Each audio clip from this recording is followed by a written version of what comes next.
nezuro makauya kuparadza mauto waFaro.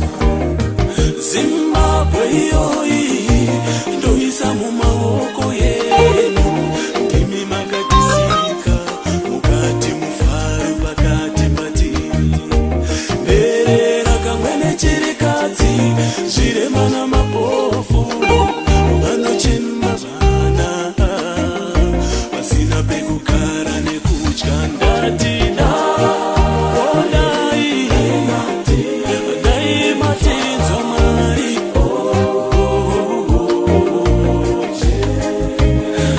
nhasi unoda dai matinzo Mwari, kuchema kwedu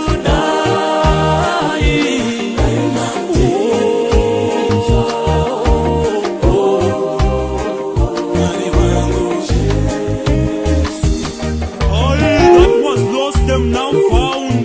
The prodigal son returns to his senses.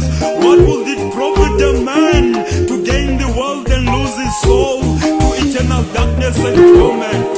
In Jesus' name I break the shackles of poverty and receive from Jehovah Jireh the provider, for he is my shepherd and I shall not want.